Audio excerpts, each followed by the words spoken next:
Oscar has given up on the 2025 F1 title. Verstappen laughs at McLaren after a leaked conversation revealed, and Aston makes a big change for 2026. Let's get into the latest F1 news. Picture this. You're Max Verstappen. You've just dominated the Las Vegas Grand Prix by 21 seconds, keeping your championship dreams alive with just 2 races to go. And the first question you get asked is basically whether your car is good enough to win, not you, the 3-time world champion. The car. Well, let's just say Max had something to say about that. What happened in Vegas last weekend wasn't just another race win. It was a masterclass in how one moment can completely shift the momentum of an entire championship battle, and how the media's focus on machinery over talent can push even the most composed drivers to their breaking point. The Las Vegas Grand Prix started with all eyes on Lando Norris, sitting pretty on pole position with everything to play for in the championship fight. But as we've seen time and time again in Formula One, races aren't won on Saturday. They're won when the lights go out on Sunday. And that's exactly where this story begins to unfold. Turn 1 of the Las Vegas circuit became the scene of what could be remembered as the defining moment of the entire championship.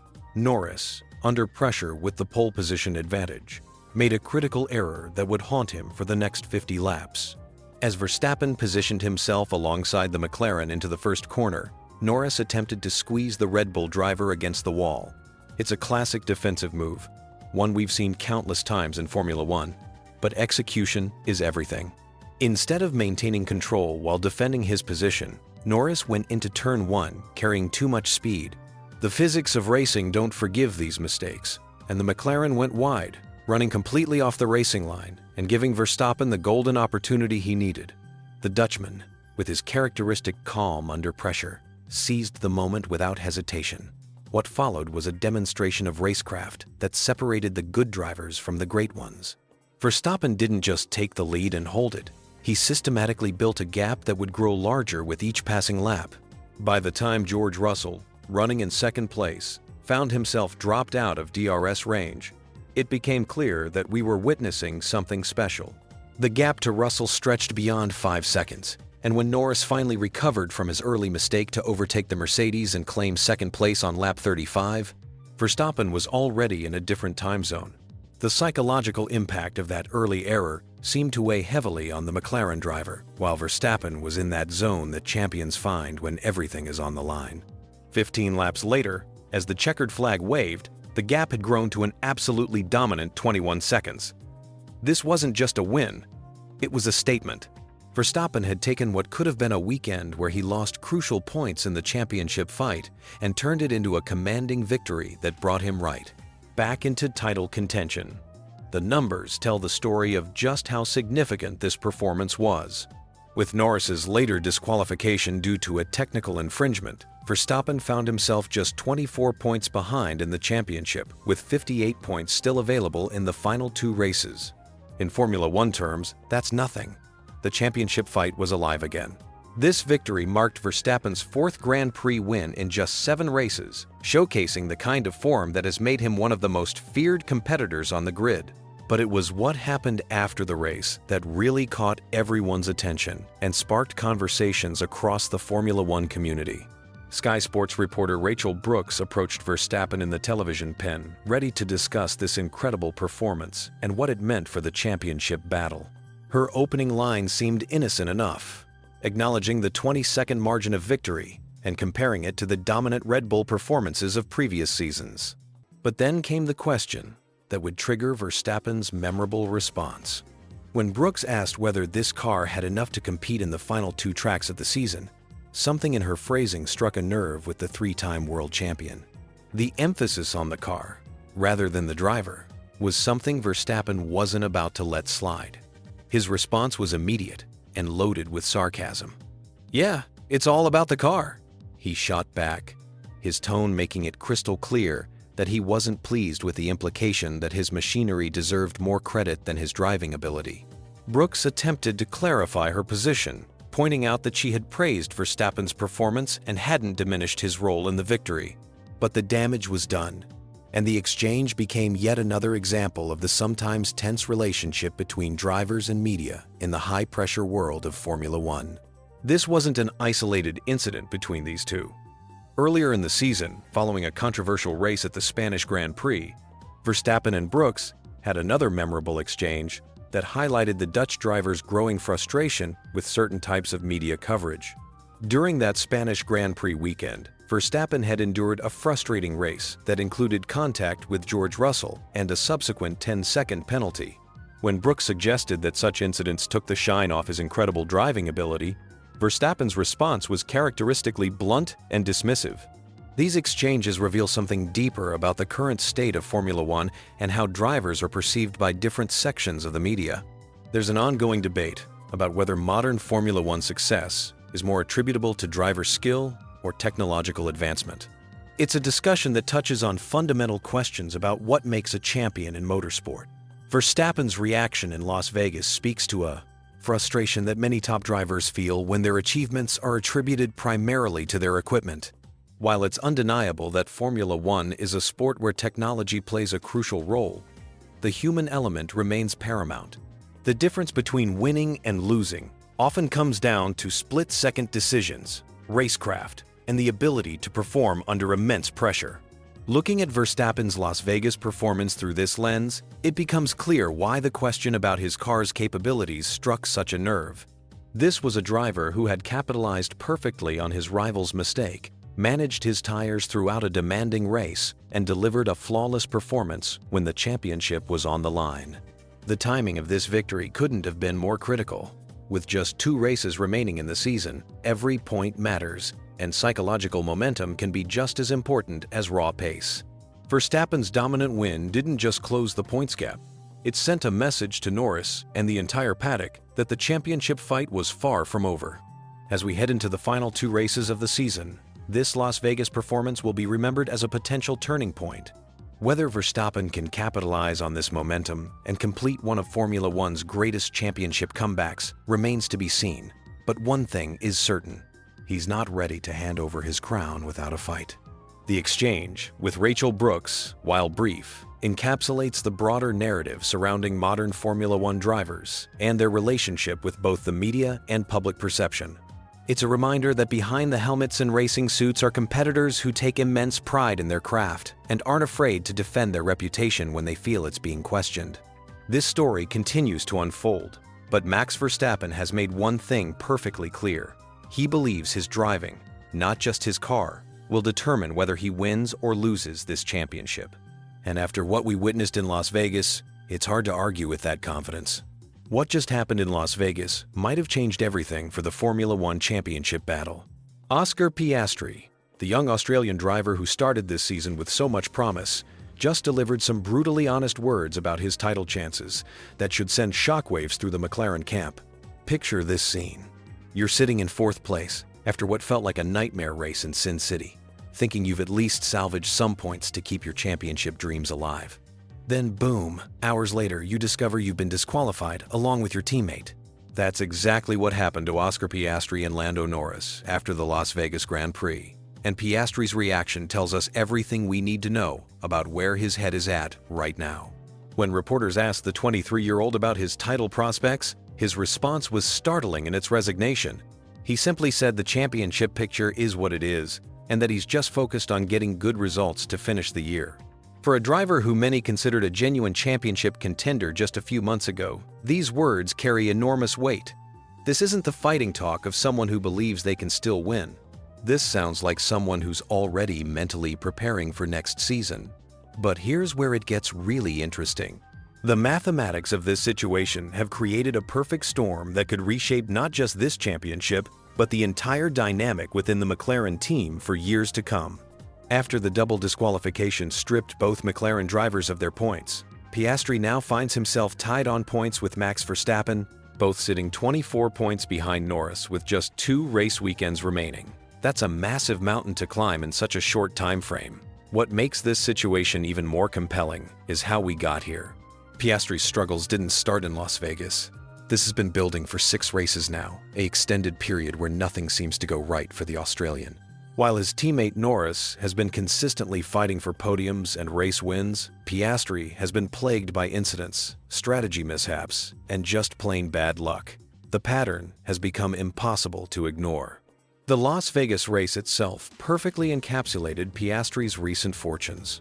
Right from the opening lap, chaos found him when Liam Lawson crashed into his side going into Turn 1. What frustrated Piastri most wasn't just the contact, but what he perceived as a lack of awareness from other drivers. He described feeling like he was one of the only people who actually braked to make the corner, only to get barged out of the way.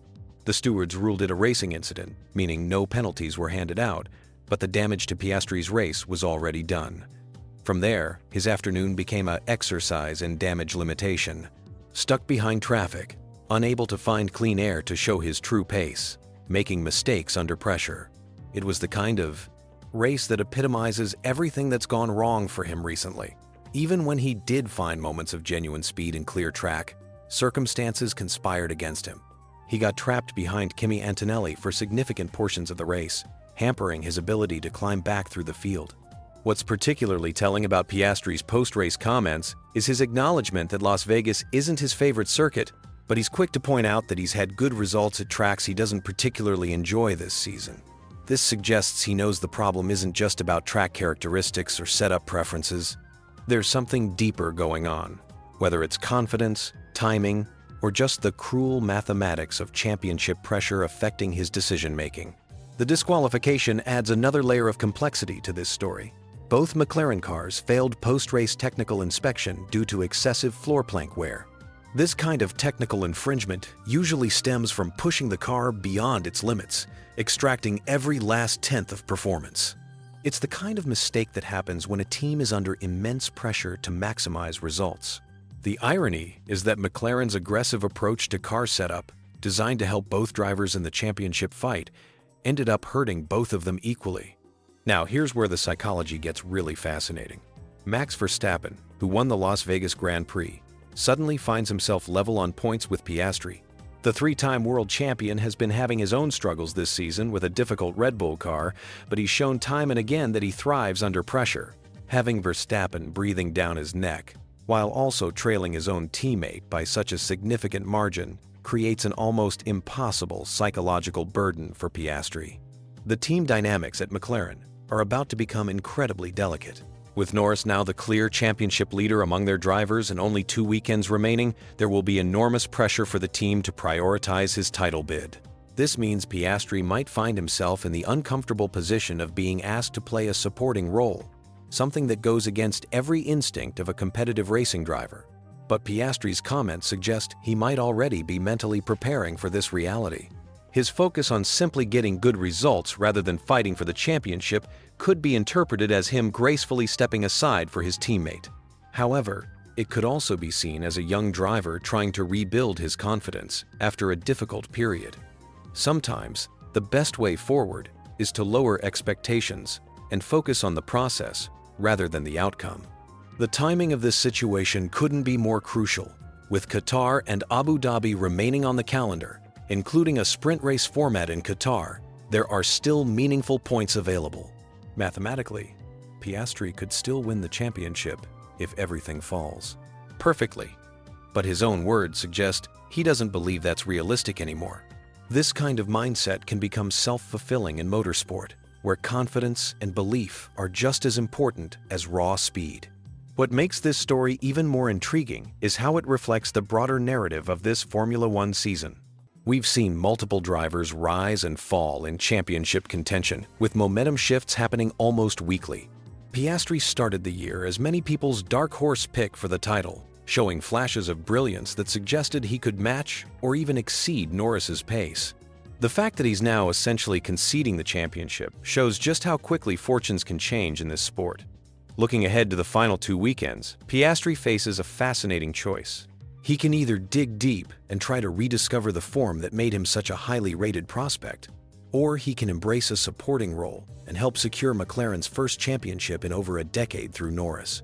His comments suggest he's leaning toward the latter, but in racing, circumstances can change everything in a single lap. The real test will come when the lights go out in Qatar.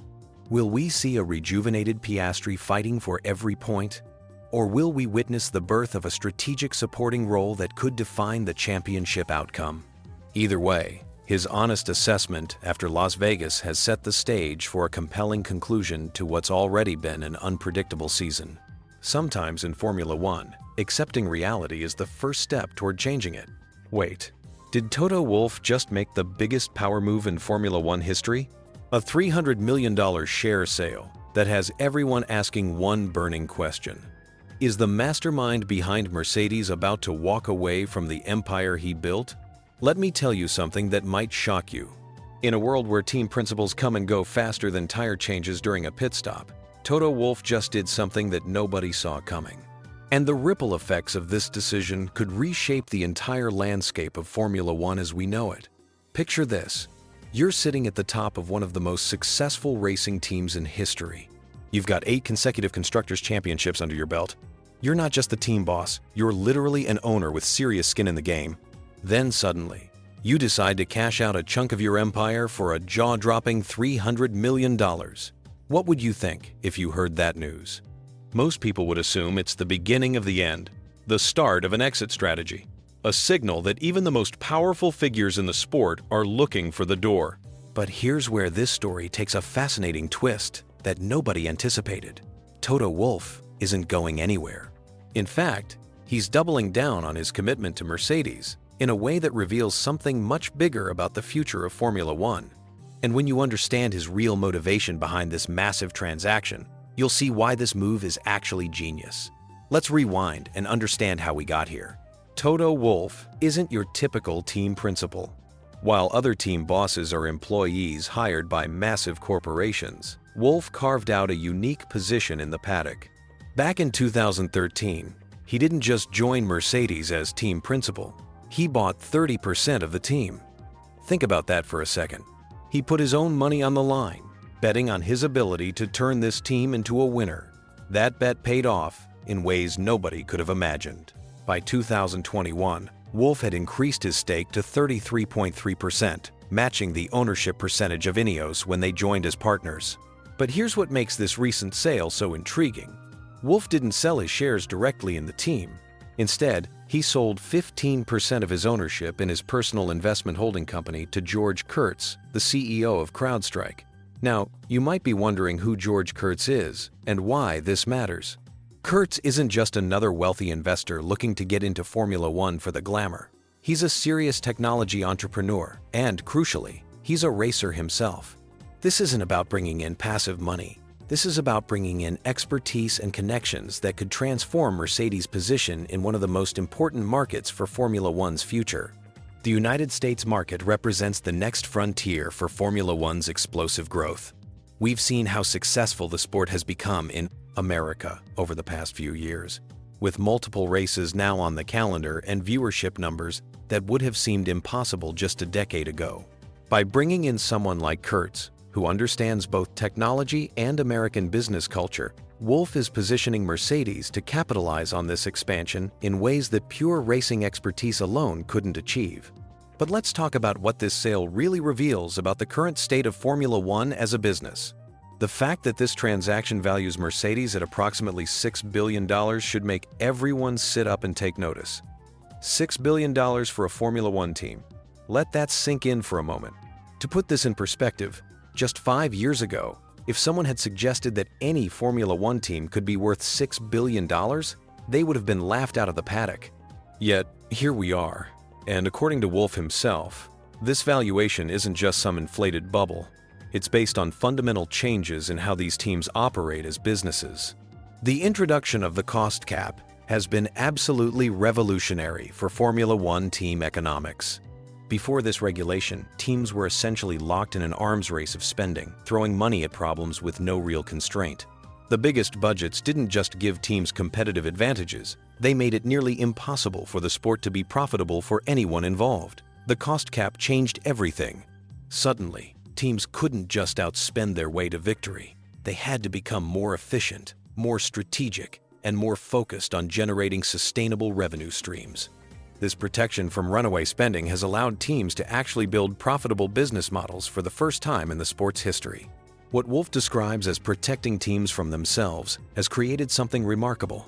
Formula One teams that generate significant free cash flow while still competing at the highest level.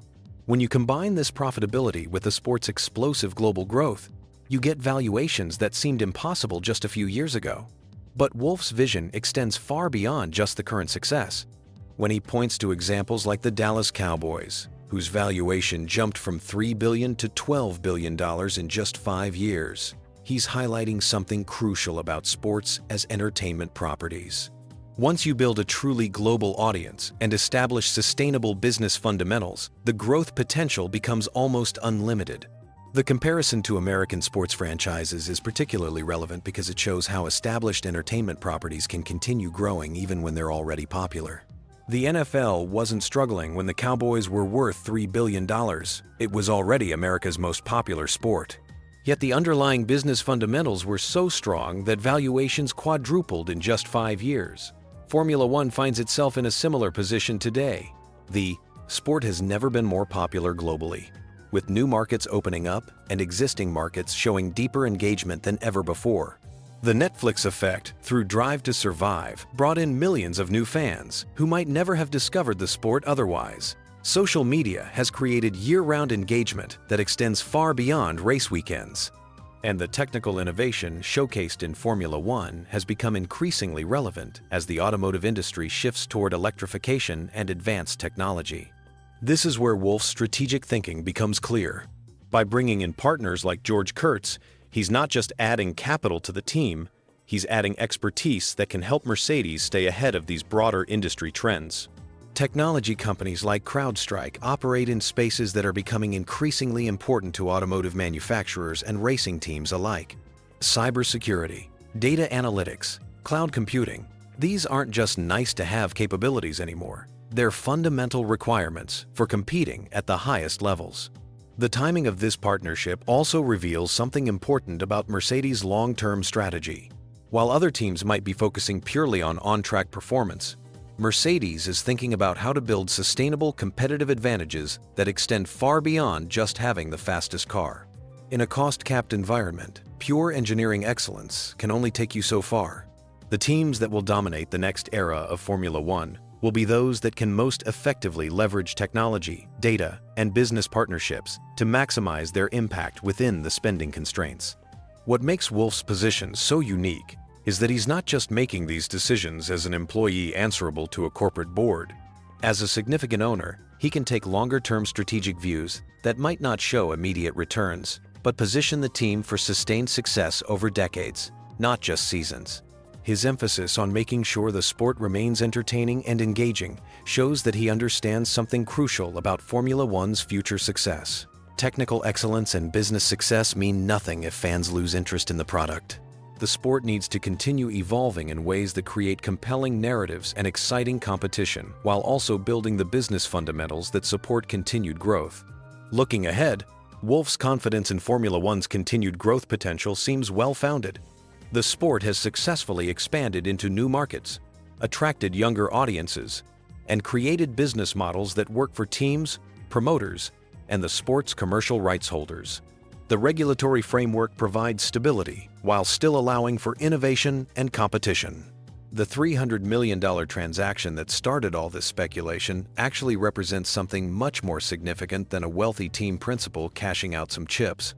It's a strategic investment in Formula One's future that positions one of the sport's most successful teams to capitalize on opportunities that haven't even fully materialized yet. So here's what this all means. Toto Wolff isn't stepping back from Formula One. He's doubling down in a way that could define the sport's next decade. By bringing in the right partners and building sustainable business foundations, he's positioning Mercedes not just to compete for championships, but to lead the sport's evolution into whatever comes next. What do you think about Wolff's long-term strategy? Is this the template other teams should follow? Or are there risks in this approach we haven't considered yet? Drop your thoughts in the comments. And make sure you subscribe for more deep dives into the business side of Formula One that everyone's talking about, but few really understand. What happened in Las Vegas might just be the most revealing moment of the 2025 Formula One championship fight. And trust me, when you hear what Lando Norris said about Max Verstappen on that formation lap, you'll understand exactly why this title battle is getting so intense. Picture this. You're sitting on pole position for one of the biggest races of the season. The championship is within your grasp. 24 points separate you from your biggest rival with just 2 races left. Everything needs to go perfectly, and then your opponent starts playing mind games before the race even begins. That's exactly what happened to Lando Norris in Las Vegas. And the untelevised team radio that's just emerged tells us a story that the TV cameras completely missed. A story about psychological warfare, split-second decisions, and how the smallest details can change everything in Formula One. The Las Vegas Grand Prix was supposed to be Norris's moment. Starting from pole position with a real chance to extend his championship lead, everything seemed set up perfectly for the McLaren driver. But sometimes in Formula One, the race is won or lost before the green flag even waves. As the drivers prepared for their formation lap in the freezing Nevada desert, something unusual started happening. Max Verstappen, starting right behind Norris in second place, began leaving massive gaps between his car and the pole sitter ahead. And I mean massive gaps. Now, you might think this doesn't sound like a big deal, but in the high-pressure world of Formula One, every detail matters. The formation lap isn't just a leisurely cruise to the starting grid. It's a carefully choreographed sequence where drivers warm up their tires, test their systems, and prepare mentally for the battle ahead. In Las Vegas, with temperatures hovering around freezing, tire temperature was absolutely critical. The regulations required drivers to perform up to 5 burnouts at the end of the formation lap to generate heat in their rear tires.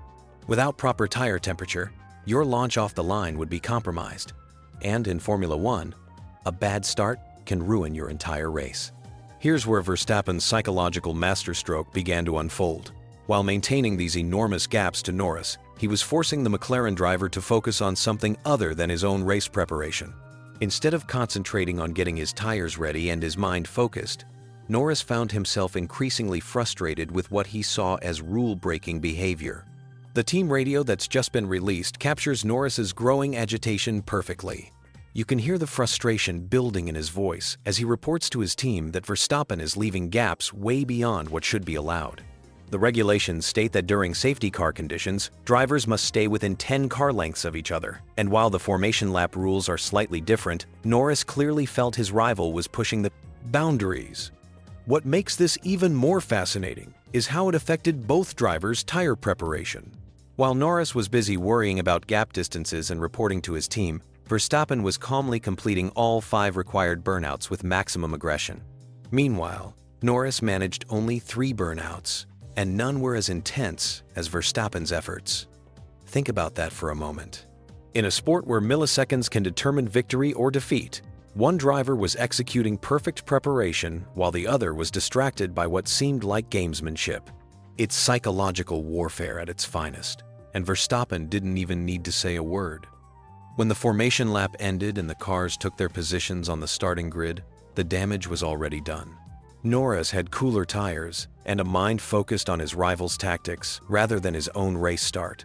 Verstappen had perfectly warm tires and the calm confidence that comes from executing your plan flawlessly. What happened next was almost inevitable. When the lights went out, Verstappen got a better launch from second place. His superior tire temperature and mental preparation gave him the advantage he needed. Norris, perhaps still rattled by the formation lap incidents, made a defensive move that was too aggressive for his own good. As Verstappen came charging up alongside him, Norris swiped across toward the pit wall, trying to shut the door on the Red Bull. But the move left him on the dirty side of the track with an impossible angle for the first corner. When he hit the brakes for turn 1, physics took over.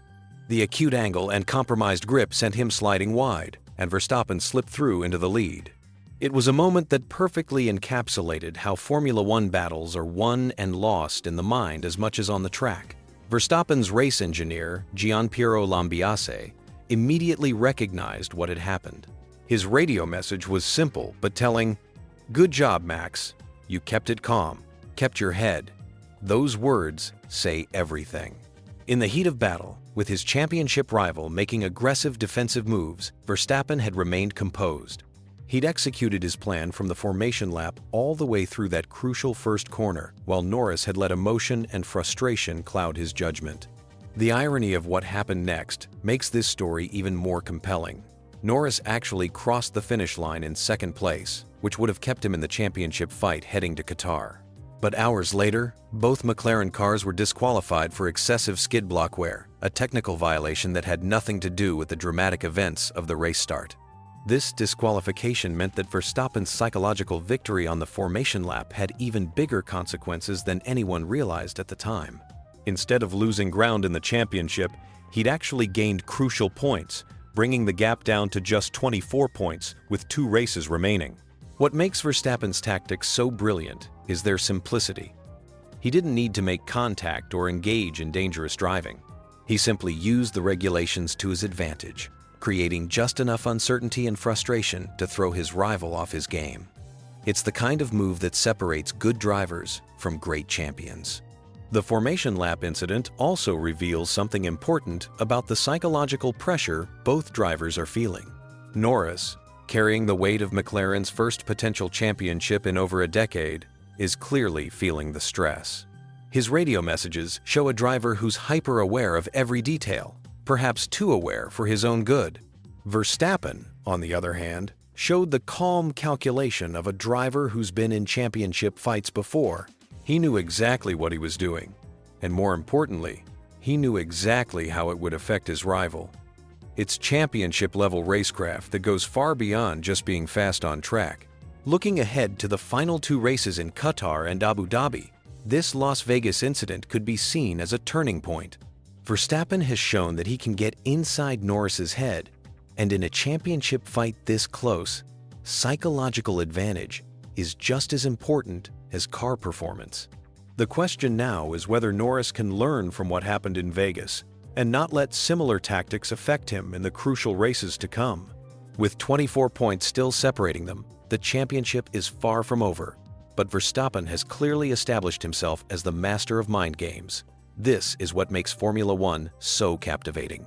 Beyond the incredible speed and technical innovation, it's ultimately a human drama played out at 300 kilometers per hour. The Las Vegas formation lap was a perfect example of how champions are made not just through raw pace, but through tactical brilliance and mental strength. As we head toward the season finale, one thing is certain.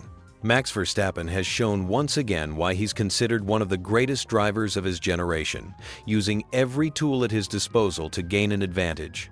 The championship fight is far from over, but in the psychological battle, Verstappen just scored a crucial victory. What if I told you that George Russell just revealed something about his Mercedes contract negotiations that nobody saw coming, and it involves Toto Wolff being surprisingly generous with his checkbook? But here's the twist. There's a secret performance clause that could determine Russell's entire Formula One future. Stick around, because this story gets wild. Formula One contract negotiations are usually kept behind closed doors, shrouded in secrecy and corporate speak. But George Russell just pulled back the curtain on his recent Mercedes deal, and what he revealed about team principal Toto Wolff might surprise you. The British driver didn't hold back when discussing how these high-stakes conversations actually went down. Let me paint you the picture of where Russell was just a few months ago. His previous Mercedes contract was set to expire at the end of this season, and the Formula One paddock was buzzing with speculation about his future. Remember, this is the same team that had just lost Lewis Hamilton to Ferrari, so Mercedes couldn't afford to lose another top driver. The pressure was mounting, the rumor mill was spinning, and Russell found himself in an increasingly uncomfortable position. Every Thursday during race weekends, journalists would bombard him with the same questions. Where are you going next year? Are you staying at Mercedes? What about Ferrari? What about Red Bull? The constant speculation was becoming a distraction, even though Russell claims it didn't affect his performance on track. But behind the scenes, something interesting was happening in those contract discussions. When Russell finally sat down with Sky Sports to discuss his new multi-year deal signed in October, he dropped some fascinating insights about negotiating with one of Formula One's most powerful figures. Toto Wolff, the Austrian team principal who recently sold a portion of his Mercedes shares for a rumored $300 million, apparently opened his wallet wider than expected. Russell joked that Wolff had been very generous during their contract talks, adding with a grin that the team principal is doing quite well for himself financially and can afford to dish out a little bit. But this wasn't just Russell being cheeky about money. he was actually highlighting something deeper about how Wolff operates as a leader. According to Russell, Wolff doesn't just focus on keeping his star drivers happy. The Mercedes boss ensures that everyone in the team who deserves recognition gets properly compensated. This philosophy extends from the mechanics in the garage to the engineers in the factory. It's about creating a culture where performance gets rewarded across the board, not just for the guys behind the wheel. But here's where things get really interesting. One of the rumored sticking points during Russell's contract negotiations wasn't actually about money. It was about public relations duties. Formula One drivers today spend enormous amounts of time doing promotional work for their team's sponsors. These PR obligations can eat into precious time that drivers would rather spend training, studying data, or simply resting between races. Russell's new deal apparently addressed these concerns, giving him more control over his schedule and reducing the burden of constant sponsor appearances.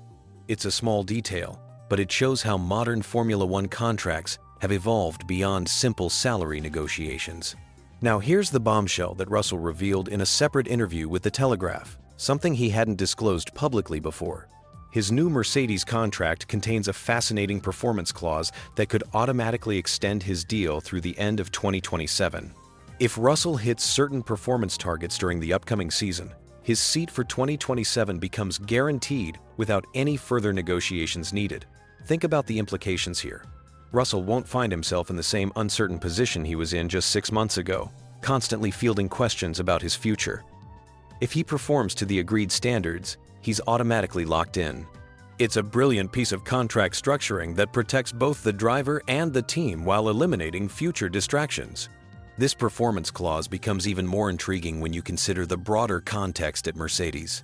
Toto Wolff has made no secret of his desire to eventually sign Max Verstappen, the three-time world champion who currently drives for Red Bull. Verstappen's contract situation and potential availability have been hot topics in the paddock. But Russell's automatic renewal clause means he doesn't have to worry about being pushed aside if Verstappen becomes available. Russell was adamant that he's not being strung along or kept in limbo. The performance targets are clear, measurable, and entirely within his control. If he delivers on track, his future is secure. It's a refreshingly straightforward approach in a sport where driver contracts often involve complex political maneuvering and uncertain timelines. The timing of Russell's contract extension also coincides with some major changes at Mercedes. The team has been working hard to return to championship-winning form after a difficult period following the regulation changes in 2022. They've made significant progress recently, with both Russell and Hamilton scoring victories during the 2024 season. Russell's long-term commitment sends a strong signal about Mercedes' confidence in their trajectory. They're not just securing a talented driver for the next few years. They're building around someone they believe can lead them back to the top of Formula One. The investment in Russell represents a bet on both his individual potential and the team's collective resurgence. What makes this story even more compelling is how Russell handled the entire contract situation publicly. Throughout months of speculation and uncertainty, he maintained his professionalism while continuing to perform at the highest level on track. He scored multiple podium finishes and played a crucial role in Mercedes' improved competitiveness. The fact that Russell can now joke openly about Wolff's generosity shows the level of trust and mutual respect that exists between them. Contract negotiations in Formula One can often become adversarial, with drivers and team principals engaging in public posturing or passive-aggressive comments through the media. Russell and Wolff seem to have maintained a positive relationship throughout the process. Looking ahead, Russell's secured future at Mercedes puts him in an excellent position to focus purely on racing. No more Thursday press conference questions about his contract status. No more speculation about potential moves to other teams. He can channel all his energy into the performance targets that will trigger his automatic contract extension. The broader Formula One landscape will be watching Russell's performance with interest. If he continues to develop as a driver and helps Mercedes return to championship contention, his stock in the sport will rise even higher. The performance clause in his contract could end up being one of the smartest pieces of business in recent Formula One history. George Russell's contract revelation offers a fascinating glimpse into the complex world of Formula One negotiations. From Toto Wolff's unexpected generosity to the innovative performance clauses that could shape Russell's future, this story shows how modern driver contracts have evolved far beyond simple salary discussions. Russell now has the security and clarity he needed, while Mercedes has locked in a driver they believe can lead them back to glory. Sometimes, the best deals are the ones where everybody wins. Picture this. You're hurtling down the Las Vegas Strip at 300 kilometers per hour, surrounded by concrete barriers and walls, when suddenly your car starts sliding uncontrollably on what feels like an ice rink. This isn't a nightmare scenario. This is what Formula One drivers faced at the recent Las Vegas Grand Prix, and one legendary driver just dropped some explosive truth bombs about it. Fernando Alonso, the two-time world champion who's never been one to bite his tongue, has delivered a scathing assessment of the Las Vegas circuit that's sending shockwaves through the Formula One paddock. His words weren't just criticism. They were a direct challenge to the sport's governing body about whether this billion-dollar spectacle should even exist. But here's where it gets really interesting. Alonso didn't just complain about having a bad weekend. He questioned the very safety standards that Formula One prides itself on. And when a driver with over 20 years of experience and 300 race starts says a track is dangerous, people listen. Let me paint you the full picture of what really happened in Sin City, because this story goes way deeper than just one driver's frustration.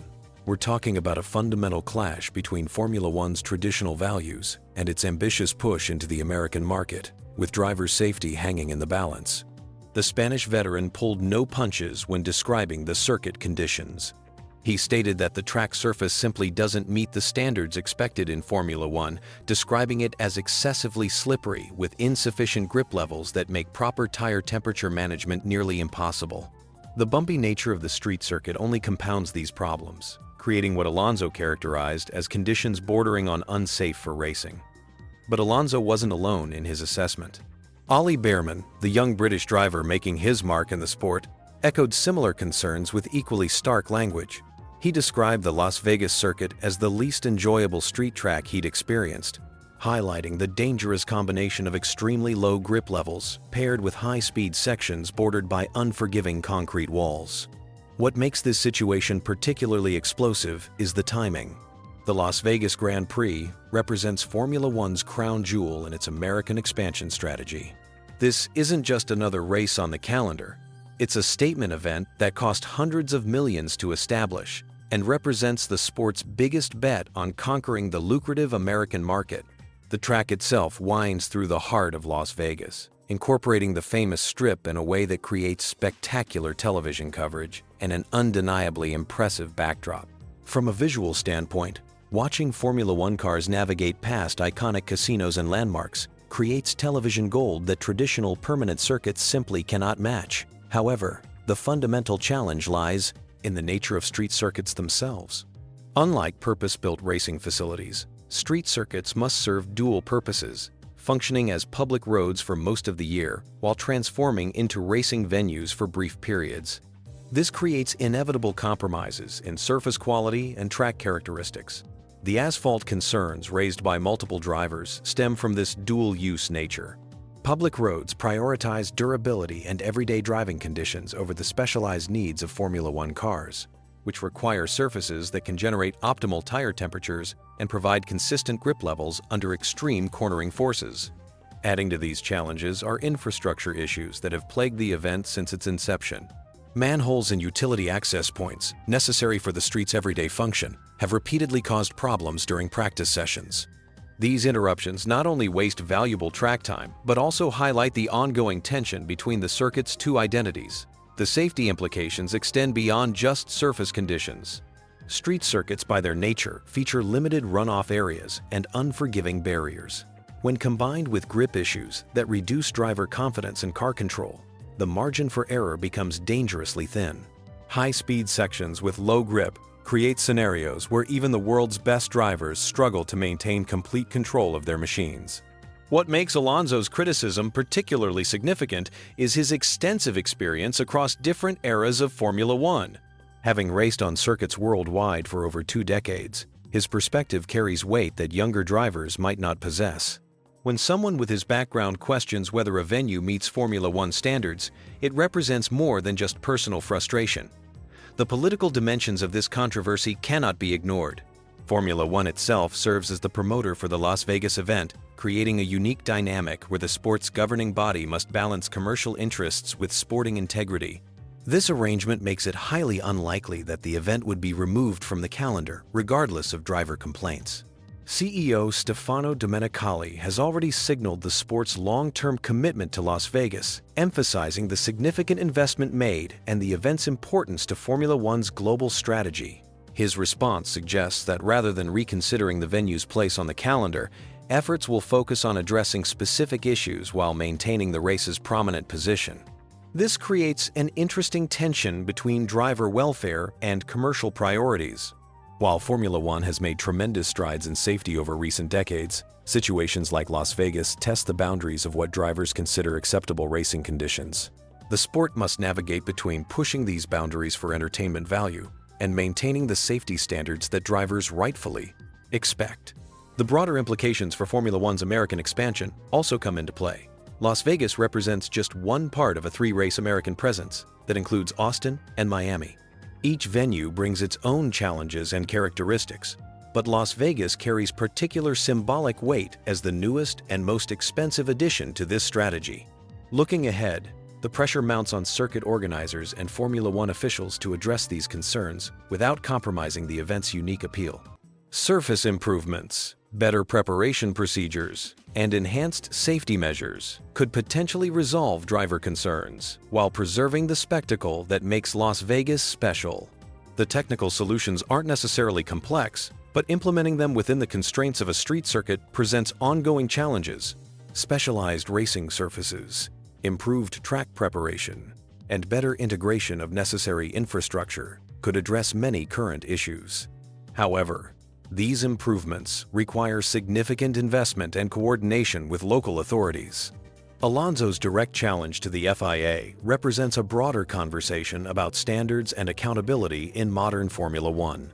As the sport continues expanding into new markets and experimenting with different venue types, maintaining consistent safety and quality standards becomes increasingly important for driver confidence and sporting integrity. The resolution of this controversy will likely set precedents for future Formula One expansion efforts. How the sport balances commercial ambitions with driver concerns in Las Vegas could influence decisions about other potential street circuits and new venues worldwide. The outcome affects not just one race weekend, but the direction of Formula One's entire growth strategy. What happens next in Las Vegas will be closely watched by drivers, teams, and fans alike, as Formula One navigates between spectacular entertainment and the fundamental safety standards that underpin the sport's credibility.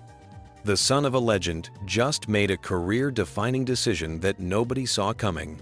Mick Schumacher, the name that once carried the weight of Formula One expectations, has officially closed the door on his F1 dreams and is heading to America for a completely different racing adventure. What happens when the most famous surname in motorsport can't guarantee you a seat at the top table? Today, we're diving deep into Mick Schumacher's shocking career pivot, why Formula One gave up on him, and what this massive move to IndyCar really means for his future. But first, let's talk about the elephant in the room that everyone's been avoiding. For 3 years, Mick Schumacher has been living in motorsport purgatory. After his unceremonious exit from Haas at the end of 2022, he found himself relegated to the sidelines as a Mercedes reserve driver, watching other drivers take the seats he desperately wanted. The cruel irony? The man whose father dominated F1 like no other couldn't even secure a permanent ride in the sport that made his family name legendary. Think about that for a moment. 7-time world champion Michael Schumacher's son, with all the pedigree and connections that name carries, spent 2 full seasons essentially warming the bench. That's not just career stagnation. That's a brutal reality check about how unforgiving modern Formula One can be. But here's where the story gets interesting. Instead of continuing to chase an F1 dream that seemed increasingly unlikely, Mick made a bold choice that surprised everyone. He signed with Rahal Letterman Lanigan Racing for the 2026 IndyCar season, committing to a full calendar of American open-wheel racing. This isn't a temporary stint or a stepping stone back to F1. This is a complete career reboot. The announcement came just yesterday, and the implications are massive. Mick's move to IndyCar essentially closes the book on any realistic chance of returning to Formula One. When was the last time you saw a driver successfully make the jump from IndyCar back to F1? It's virtually unheard of in the modern era. This decision represents a fundamental shift in how we think about career paths in motorsport. Let's examine what led to this moment. After Haas dropped him following the 2022 season, Mick's F1 prospects looked grim. His 2 seasons with the American team were underwhelming at best. Sure, he had moments of promise, but he also had costly crashes and failed to consistently match his teammate, Kevin Magnussen. In a sport where results matter more than surnames, Mick simply didn't deliver the performance needed to secure another opportunity. The reserve role at Mercedes felt like a lifeline initially. Working alongside Lewis Hamilton and George Russell, learning from one of the sport's most successful teams, it seemed like the perfect setup for a comeback. But as 2023 turned into 2024, and 2024 stretched toward 2025, those reserve duties began to feel more like career limbo than career development. The writing was on the wall when Cadillac, F1's newest team, and theoretically Mick's best shot at a return, chose Sergio Perez and Valtteri Bottas instead. That decision must have stung. Here was a fresh opportunity with a team that could have benefited from his experience and marketing appeal, yet they looked elsewhere. It was perhaps the clearest signal that the F1 paddock had moved on from Mick Schumacher. But let's not paint this IndyCar move as a consolation prize. The series has been experiencing a renaissance in recent years, attracting top talent from around the world and delivering some of the most exciting racing anywhere. Drivers like Romain Grosjean have found new life in IndyCar after their F1 careers ended, proving that success is absolutely possible across the Atlantic.